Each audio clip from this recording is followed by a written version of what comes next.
Welcome back to Drafting the Past, a podcast all about the art and craft of writing history. My name is Kate Carpenter, and this week I'm joined by author Lyndsie Bourgon. Thank you so much for having me. I am such a fan. I listen to it all the time when I'm doing my cooking. Lyndsie is a journalist and oral historian, and her first book, Tree Thieves: Crime and Survival in North America's Woods, was published by Little Brown Spark in 2022. It examines the past and present of tree poaching. I was delighted to have the chance to ask Lyndsie about her approach to oral histories in this book, bringing empathy to what is a pretty complex topic, and how her background as a journalist and training as an oral historian come together. I hope you enjoy our conversation. So I went to journalism school for my undergrad. I went to a school in Canada called the University of King's College, which is in Halifax on the East Coast. I'm actually from a very small town in the prairies in a province called Alberta. So I moved from ranching, farming area to a maritime environment. And I got my journalism degree there. I did a program that the university has called the Foundation Year, which is like a 1-year sort of great books, history, philosophy, social science kind of program, I guess, where you're just kind of thrown in and doing tons of reading. And after I graduated from that, I graduated in 2008. I think everyone thinks that their year is a hard year to graduate, and it was a rough one for sure. And so I freelanced. That was the job I could get in the journalism industry, and I did that for about 9 years.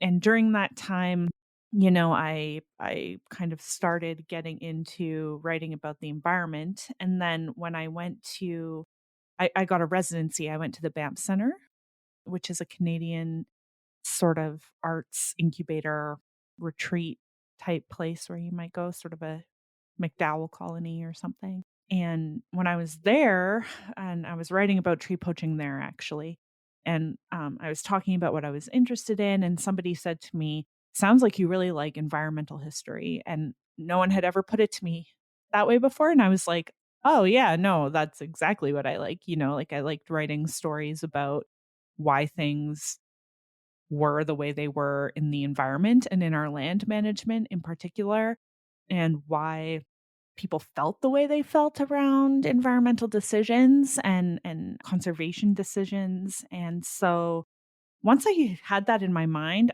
I was like, boom, off to the races. I always thought that I might go back to get a master's. And then when somebody suggested that to me, I was like, okay, I'm going to look up all the programs. I'm going to look up kind of the advisors and the people in the field, do that whole thing. Some people do it right when they're done their undergrad, but I waited a lot of years. When I graduated from my undergrad, I actually did a working holiday in Scotland. I knew that I loved it there. And I also knew that they had really interesting environmental history, actually, and that their history of land ownership and land use was totally up my alley. And so I applied to the University of St. Andrews because they have a degree in environmental history, and that's what took me there. And when I was there, I had this amazing mentor advisor named Dr. John Clark, and he got to know me really well. And he said, "I think you should look into oral history. I think this is the thing for you." And again, I started reading kind of, I don't know, like what he recommended in the syllabus, and then going from there.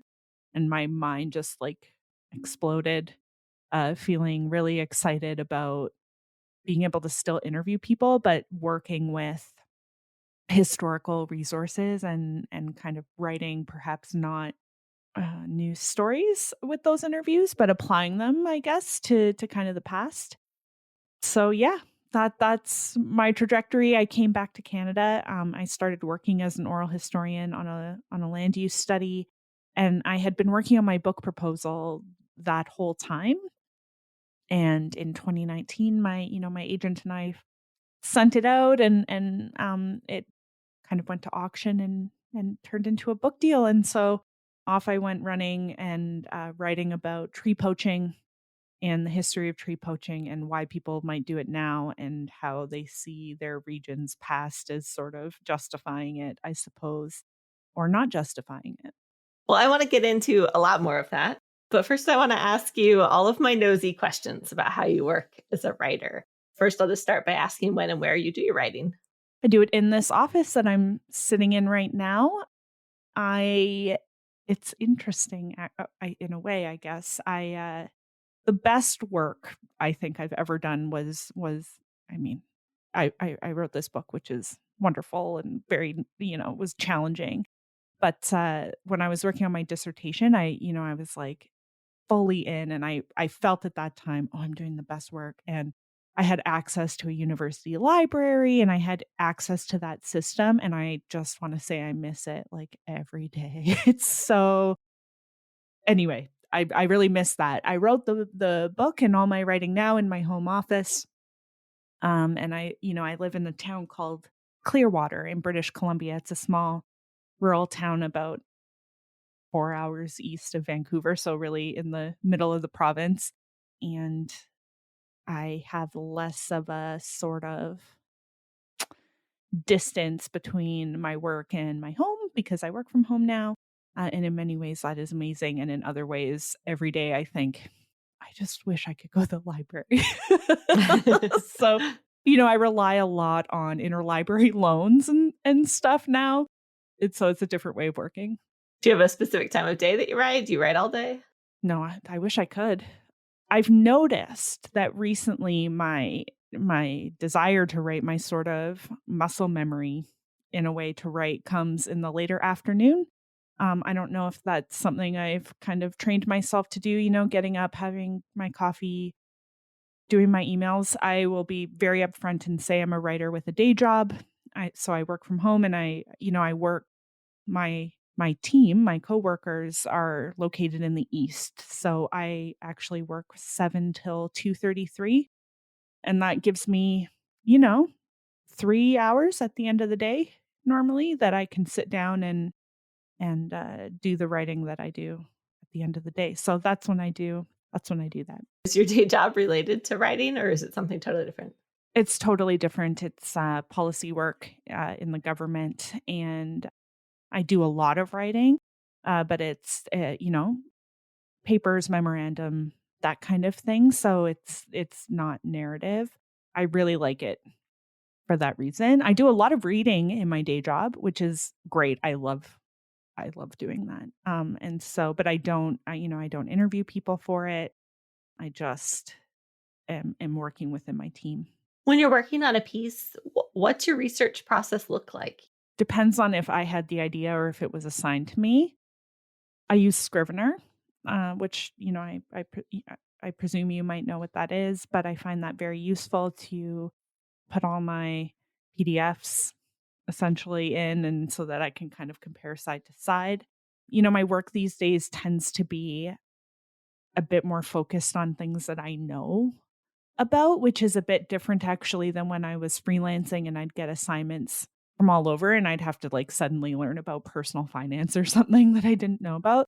And so these days, I am generally following topics that I know about. So I will often go into my kind of personal archive on my computer and take out something I do is I use this app on Chrome, or like an extension, I think, on Chrome called Print Friendly, and I'm obsessed with it. You can turn any page into a PDF. You can remove ads and pictures and just get the text.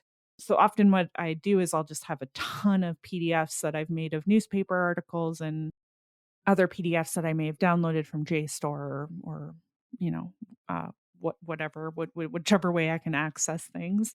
And I'll upload it all into my Scrivener and kind of organize it in that way thematically.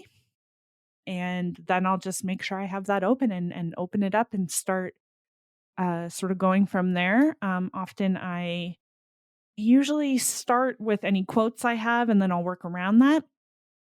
And then at the same time, I try not to do too much every day. I'll usually allocate like 20 minutes a day to reaching out to people I might want to interview for clarity or for an oral history interview or I don't know if I need a specific facts, for instance, like, if I need data on a crime stat or something like that. But normally that's how I do it is I've got these big chunks of PDFs. I try not to work from my browser ever because once I have it open, I can't control myself.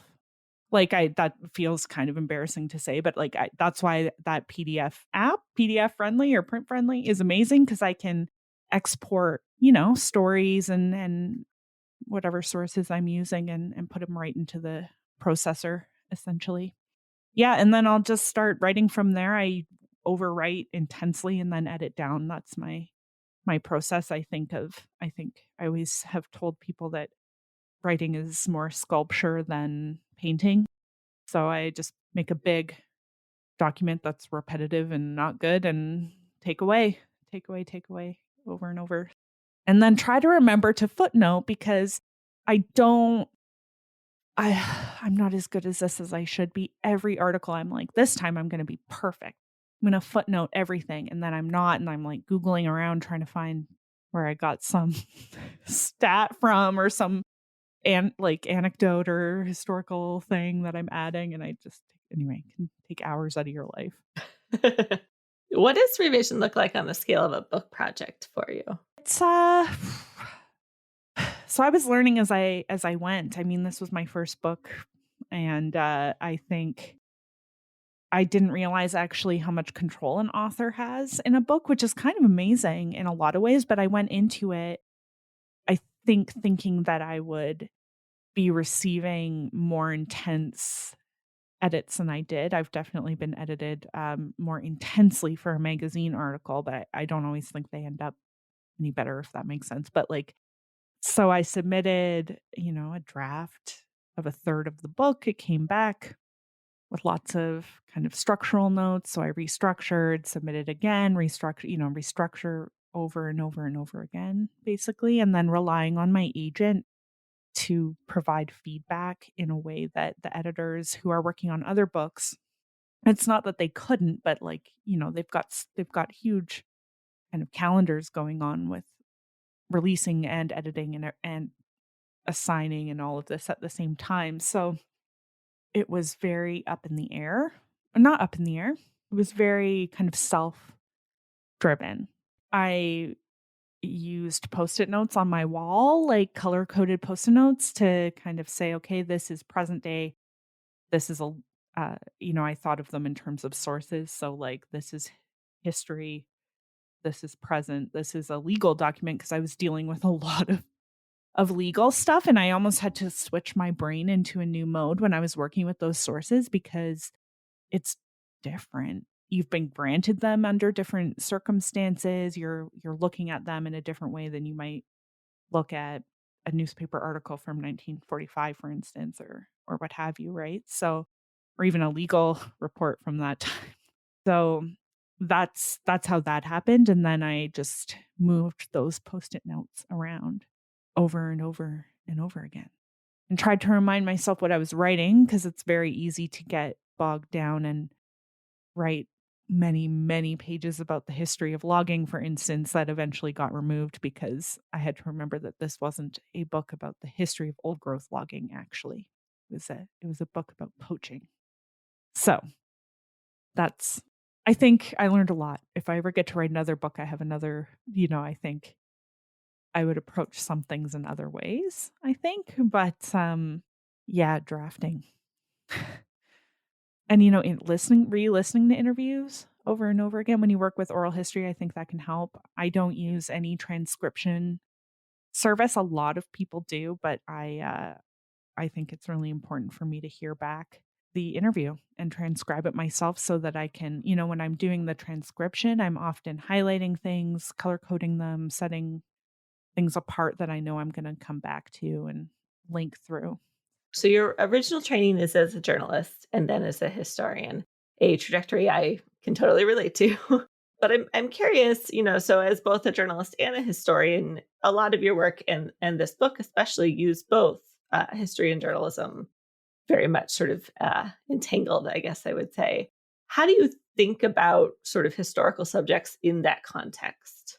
I wrote a fair bit about this guy named Enoch Powell French, who has long passed away, but had a series of oral history interviews done with him about being the first Redwood State Park ranger way back in the 1930s or whatever.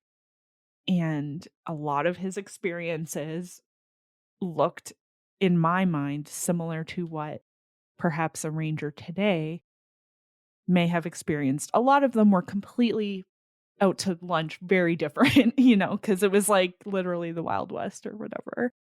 But I knew that I wanted to bring him into, I hate using this word because I think it's a little bit too journalistic, but I knew that he was a sort of character in a sense that I was going to be introducing in the earlier chapters to the readers before they met Brandon Pirro and Stephen Troy, who are rangers today. And I knew that some of the things that Enoch French had said in these interviews were like direct echoes of what poachers were telling me about today, and like literally laid the foundation of the forest floor that they would then be walking on, and so I do think that there's a bit of danger in the sense of that is someone that I, as an author, made a decision to take out of history in a sense. Not really, because he wasn't brought into the contemporary chapters, but when you're doing these things, you're constantly making decisions, and you're like, I'm gonna bring Enoch into here, and that elevates his importance. And that doesn't mean that he wasn't always important, but like you're making the active choice. And so it is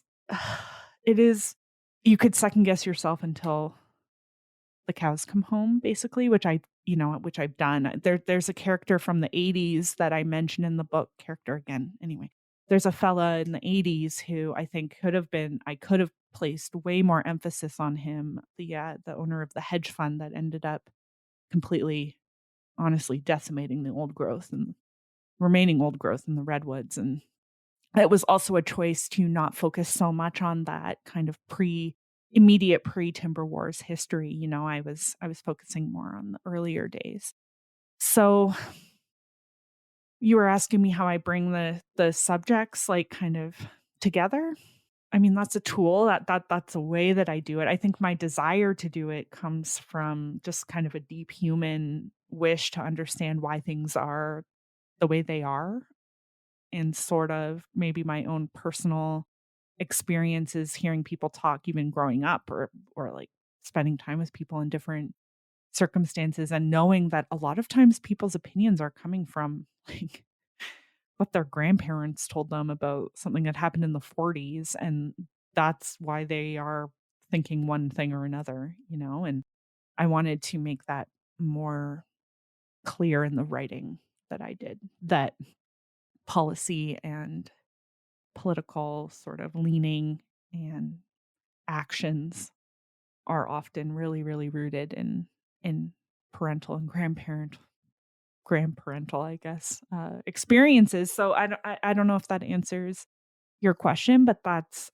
what gets me up and going, I guess, because I just don't, I think, when I was in journalism school, there was, and I was meeting people that would go on to become really great journalists. I'd never had that sort of breaking news desire, and I had a lot of curiosity around why things were the way they were and if they should be the way they are. But it was more of a sort of slower kind of understanding that I wanted. I just didn't really realize that. I couldn't at the time. I wasn't really able to kind of identify that, but over time, I really realized, like, okay, I don't feel that kind of rush of on the ground reporting, but I do feel a rush when I'm like interviewing someone and they tell me about their dad working somewhere and how they learned how to like use a chainsaw. So, yeah.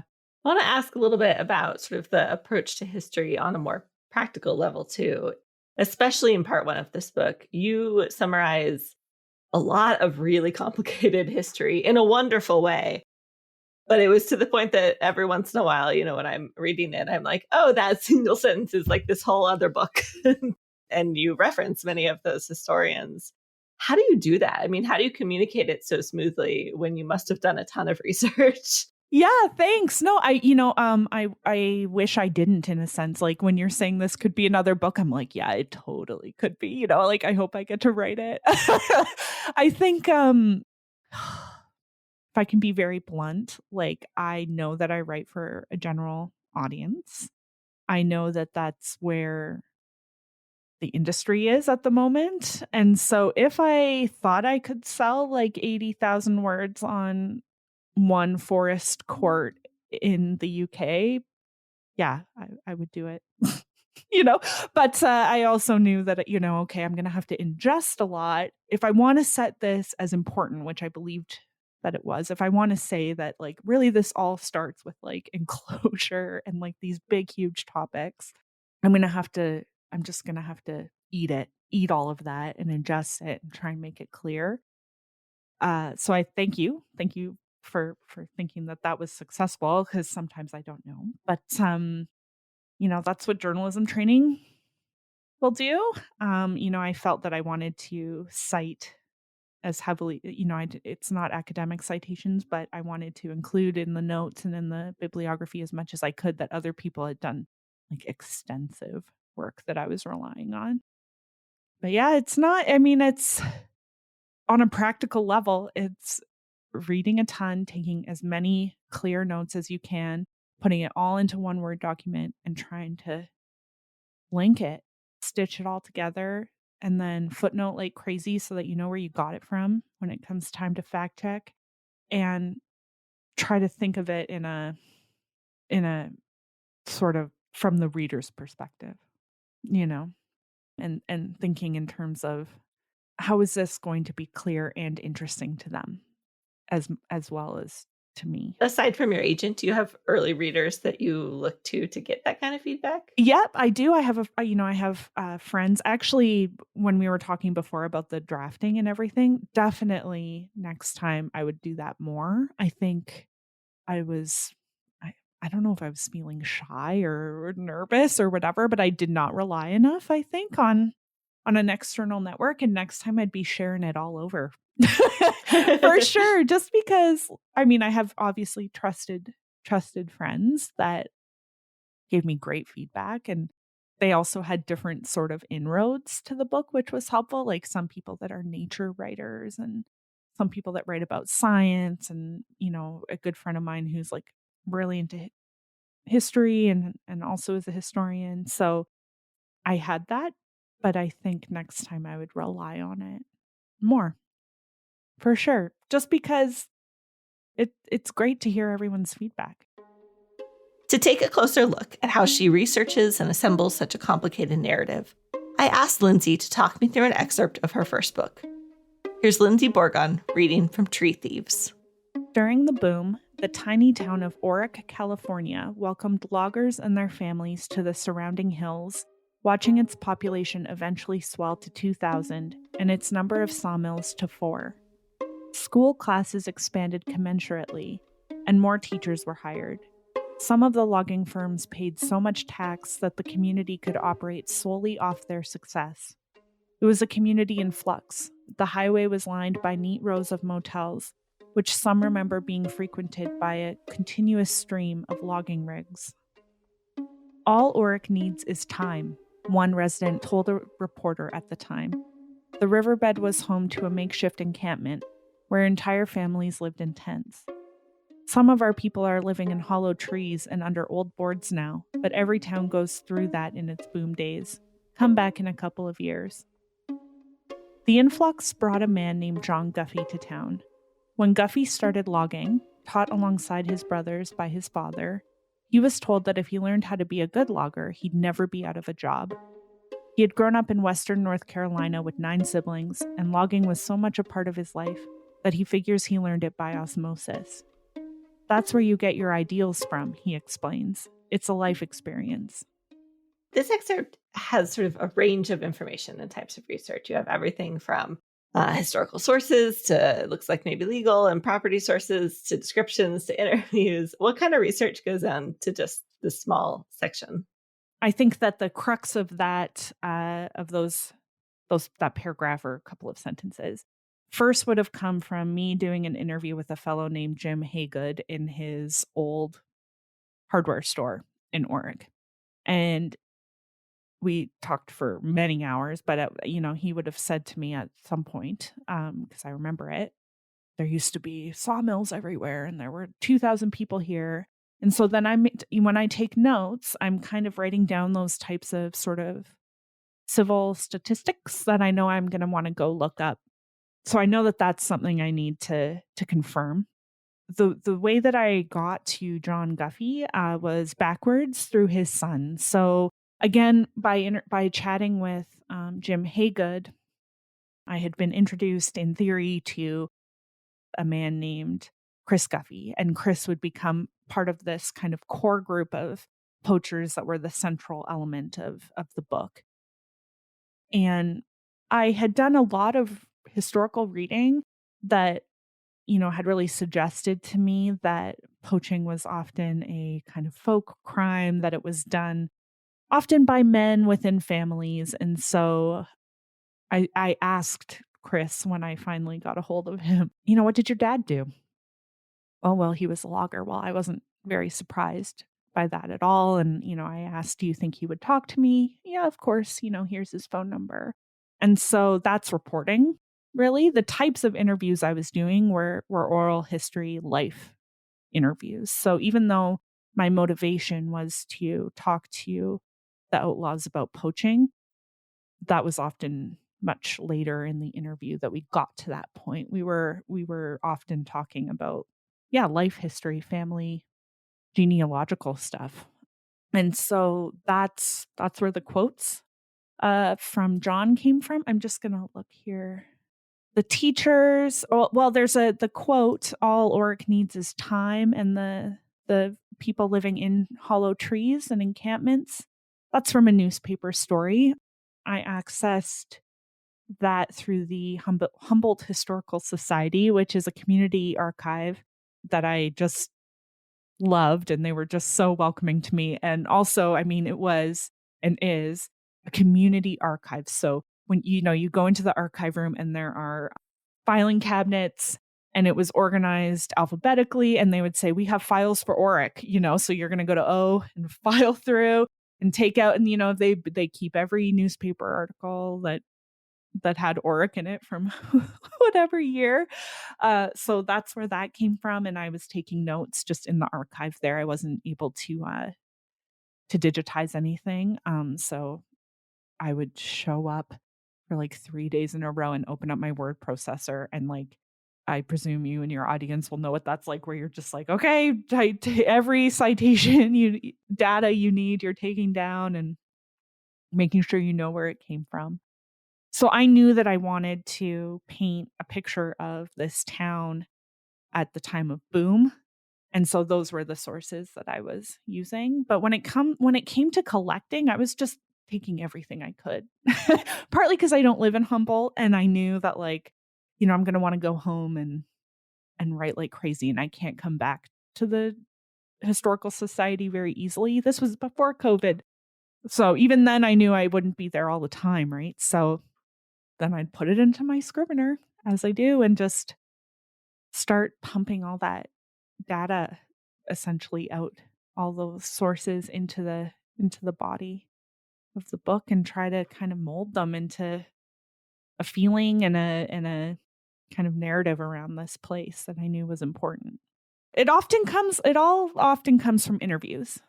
And then I don't want to say I'm trying to prove it, but then I'm essentially trying to work in the sources that can back up that person's experience.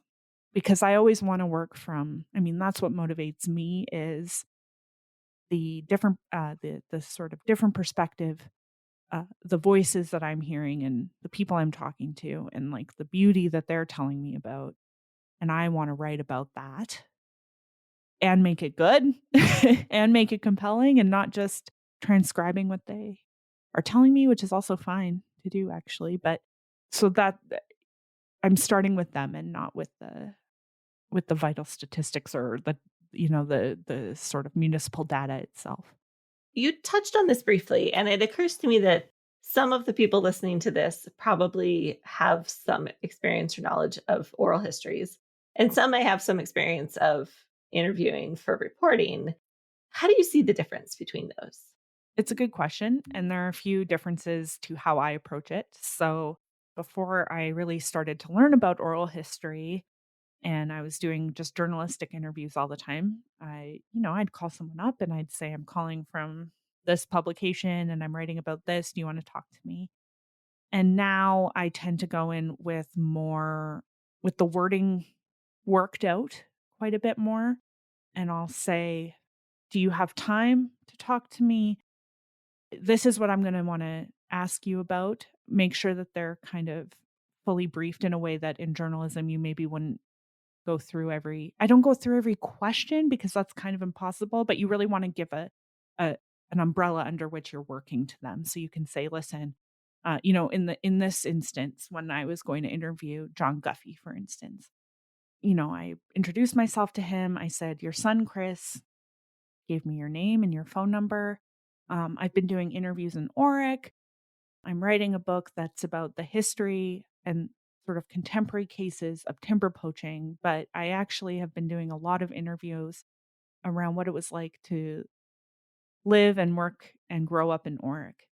And, Chris thought that you'd be interested in talking." So you're giving a lot of sort of background before you ever press record. I mean, pressing record is often further down the line. So sharing ideas of questions, saying, "I'd like to hear about your life. Are you comfortable with sharing that?" It's a lot of reciprocal discussion in that way. So you're crafting the conversation together in a sense before you sit down and do it. I was not recording for archival purposes, so I did not use specific legal like release forms. The permission was kind of verbally provided, which is a little bit different. I mean, if I was going to accession those interviews, I'd have to go back and say, okay, here's where they're going to go. Here's who will have access. Do you want to remove specific names in it? Do all of that. And then once we finally got to the point, of sitting down and getting ready to do this, I had my recorder in the middle of the table and we would just talk as where the information kind of led us, I suppose. So it is extractive. Every interview is extractive, but I didn't have set goals, if that makes sense, to come out of the interview.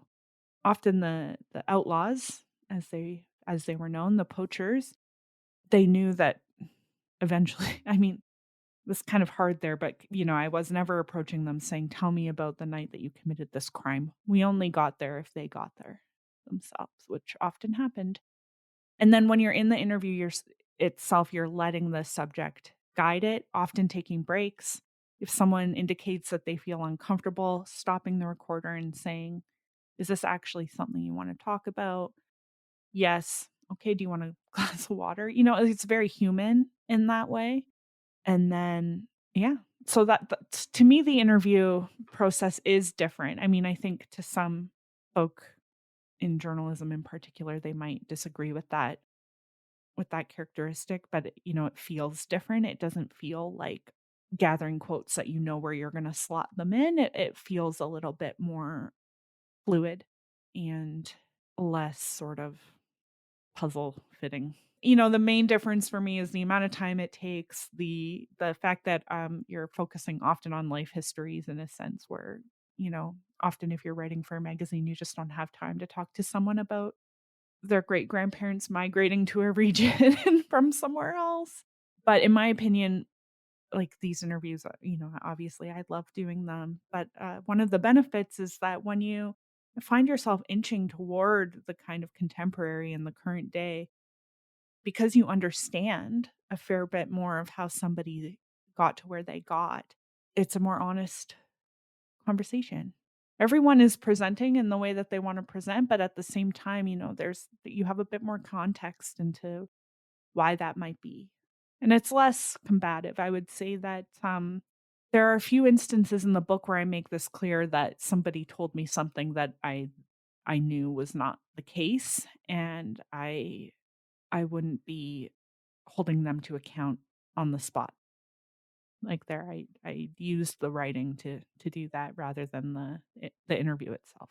So I'm curious, I love doing oral histories as well. I sometimes struggle with having the, I guess, vibrancy of the person that I am talking to face and getting to ask questions of can have the possibility of sort of taking over from like archival materials, which are inherently a little more inert. Did you struggle with that at all as you were weaving all these things together? I think, an important kind of bit of context to add is that I was often interviewing people that felt angry during the not through the whole interview, but often in interviews, we would get to a point where people were angry. They were worked up, they either needed a break or they were not holding back, and so that was very jarring to go from, particularly when you're reading about Timber Wars history, which can be very, I mean, it was an angry time, but it can also, there are a lot of sources that are just very stark, like, numeric outlays of kind of how many hectares were here or there and when they were taken and how much board feet at a time and what they were worth, and I knew that I had to kind of put those 2 together, you know? At some point, I think I had to decide if it was a human story or sort of not a human story, every story is human, but if it was kind of a story crafted by a human emotion or if that was supplementing the recorded historical data. And I am an oral historian, and I lean toward the human experience over sort of the recorded archive. There were times when I had to often my process is that I would work with interviews only for a few days, and then I would cut that off and then go into archival information that I had sourced, and I wasn't mixing them on the days because I found it really hard. I could almost hear somebody sometimes in an interview in my head kind of responding to the data or the data responding to the person, you know, like in conversation. And so I had to have a wall there, and then I would be able to go back in and kind of move in a clarifying line here or there to try to have a little bit of balance. So that was one tactic I took, was to keep a strong boundary between the 2, to provide them each with legitimacy, but, like, not at the same time. So my day job and since 2017, my oral history work has been, in terms of my job, has been related to former Indian residential schools in Canada and Indigenous oral histories and land use and those types of interviews, and so my relationship with records and, like, the way that I approach them and trust them is undeniably influenced by that work, and so I know from that how records are malleable, how things are left out and why, and things not being recorded in the first place and what that means kind of now 100 years later. And so that had an impact on this book as well. I don't want to say I don't respect it because it's really important and not, those are often the facts that are needed and that tell a story, but they're not the full quote unquote truth if there is such a thing, right? So anyway. I get the impression I got it reading this book, and I certainly get it in our conversation here, that really trying to present every side of what is a very complicated history and contemporary issue as empathetically as possible is something that is really valuable to you in your work. How do you make sure that you've talked about it a little bit, I feel like just now, but how do you make sure that balance stays? And is it ever a struggle to feel like, journalists these days are often accused of sort of creating a false balance. So is that something you think about too? Yeah, I thought about it all the time when I was writing this book. There were many times when I thought I should not be writing this book. Why am I platforming people with a criminal record? Or, like, why are people going to read this and think that I don't think the redwoods need to be protected, which is completely not the case. I had people voiced to me their concern that if I wrote about how trees were poached, that other people would read it and go out and poach trees themselves. So, I mean, this is something on my mind all the time. But I always came back to the fact that I wasn't approaching it with a sort of pro-logging perspective, but more that I wanted to kind of situate this debate and this occurrence and criminal act in a much kind of broader national and North America at least, but international concern, which is like polarization, the roots of resentment and discontent between urban and rural, which I think are only getting, it feels impossible that it could get worse, but it continues to get worse or more stark. And I felt that poaching was a really interesting way to talk about these issues. And poaching is environmental, but so are those urban and rural sort of rifts. And so I still kind of shy away. I realize I probably said it like 20 times in this interview, but I try to shy away from saying that I wanted to be balanced. It was more that I just wanted to talk about all the different angles and how it all fed into this one story that had been served to me through the news and through commentary on Twitter and other social media as undeniably something horrible that only a monstrous human would do. And I totally agreed when I first saw, like, I mean, frankly, it was like CBC put a story out, and then you're seeing retweets in your feed with a comment that's being like, heartless people would steal a tree. What's wrong with you? You're so greedy that you would take an old growth for no money and cause harm. That is absolutely kind of true. But then once I started digging into it and even just doing not generic, but base level, my first interviews when people were saying, there's poaching because we have a meth problem. So I was thinking, oh my God, didn't think of that. Like, just didn't think that that would be the case. So then I'm looking into why there's a meth problem. And then all of a sudden, I think it would be really hard not to feel any empathy once you start going beyond that kind of surface level understanding of an action. And that's what I wanted to show. I don't know.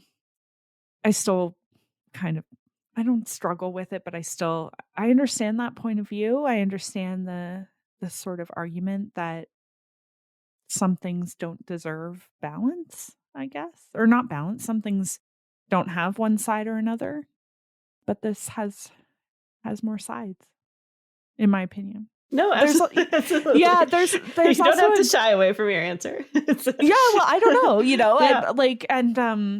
Yeah. it's still ever moving or ever kind of shifting the way I think about things. I think some people have, I definitely have received emails from readers saying like, "Oh, you were duped by these guys who, they're just bad people." And I just don't believe that.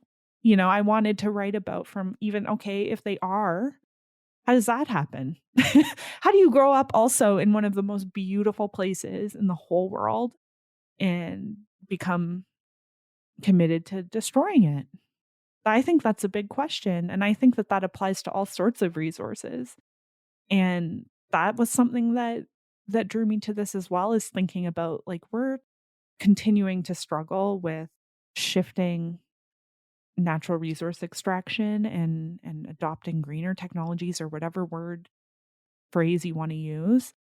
I think there's a reason why, and I'd like to talk to people about it. And that reason is often history. It's actually almost all the time history. And I think it's actually one-sided to just say money and greed is the reason for that's why bad people do bad things. I think it's really complicated most of the time. But yeah, there were times when I was writing this when I kept thinking, is this basically the equivalent of interviewing someone who doesn't believe in climate change and then putting them on the same level as like kind of our most important scientists and saying consider it? And I don't think it is, but of course I would say that. I don't know. I don't think it is. don't think it is either, I think, and also one thing I wanted to say too about this sort of the idea of balance, and I always think it's important to say that most of the people I interviewed for this book, they're not people with media experience. It wasn't an instance of a manipulation in that sense where, I was dealing with people that sometimes had never been interviewed or asked about their lives at all, and that's very different than, I think, quote unquote, both sidesing an issue where one side is like just massively kind of more skilled at kind of dealing with the media than another. Well, on a slightly lighter note, I want I want to turn at the end of this interview and talk a little bit about your own influences. So I'm curious to know if there are other writers or maybe other media that you read or listen to or watch that inspire your writing. Yeah, tons. I mean, where can I start? Obviously, EP Thompson, very big for me. I think probably a lot of people would say that, but very important to my sort of approach. Svetlana Alexievich, very influential for me in terms of teaching me about long quotes, which I'd love to use more of next time, actually. So, anyway, we're talking about drafting and all of this. And if I ever get to write another book, I'd just love it to have these really long quotes in it. Anyway, that's very Svetlana to me. I'm a big fan of writers like Wade Davis and David Gran. I really like John Jeremiah Sullivan. And all of these writers are, I think, journalists, but in other ways they are they really dig into their sources. And I think that's really exciting. And I really kind of look to them as sort of people that work in nonfiction that aren't like straight journalists. I also I watch a lot. I love TV writing. So, I really love shows that have, again, interesting perspectives on things that you might only know from one angle. There's a show called Reservation Dogs that I think is amazing. The the sort of dialogue is, I think, really as an oral historian, I'm like, oh, you can see that, or you can, or I can understand that somebody heard that and wrote it down, and word for word. I love that kind of thing, where where the dialogue doesn't entirely care about the audience, and we're just listening in. What else? Ducks. Kate Beaton wrote this book called Ducks. I don't know if you've heard of it. It's about the oil sands in Alberta, which is where I grew up, and I'm very drawn to it. I mean, it's a graphic novel and it's memoir, I suppose, in a sense, but it really asks similar questions, I think, to what Tree Thieves was doing, which is, here's a industry that we know to be destructive and very powerful kind of corporate influence behind them, but also people work on the oil sands. People work in logging. They work there for all sorts of reasons. It's not just to earn a lot of money in a short period of time. And how do we kind of learn about that and approach it and think about how we can, I don't even want to say change, but how we can communicate with folks so that when it comes time to transition, which we should have done already, but that's beside the point. How can we approach people like humans and not just like employment statistics on a piece of paper? I think that's mostly it. Yeah, these days I'm like right back into kind of Scottish land stuff lately. So, there's a fellow named Alistair McIntosh, and his work is amazing. It actually really kind of ties in theology and sort of religious connections to the earth, which I think is really interesting and probably a whole new realm of study in theology there. But anyway, he's quite amazing. Well, before I let you go, can I ask you if you're working on anything now that you're up for talking about? Yeah, I'm trying to. I mean, I don't really know how to be in the first year of having a book out and also working on other things. I've been finding that really hard. And I have a day job. There are days when I'm sitting here going, how do people write another book? Like I can't even imagine. But I'm in my early days. I'm hoping to write more about community land and community buyout, which is a very sort of contemporary issue around the world. And so I'm kind of doing some reading on that right now. I've applied for some grants to be able to travel and do some interviews. I think that can be a really hard hard thing to facilitate sometimes, is being face to face.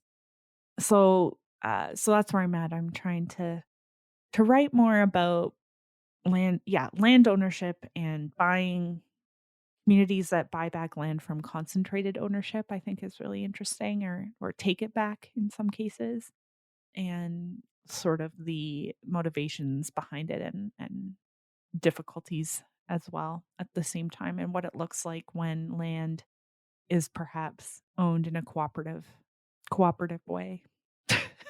We'll see. Well, Lyndsie Bourgon, thank you so much for joining me for this interview. It's been fascinating, and I really enjoyed reading Tree Thieves. Thank you.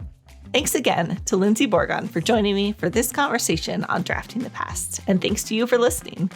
You can find links to the books and other resources we talked about at draftingthepast.com. While you're there, you can also learn more about supporting the show through Patreon, by buying show stickers and mugs, and shopping for books, which I imagine is a shared interest among Drafting the Past listeners. Until next time, remember that friends don't let friends write boring history.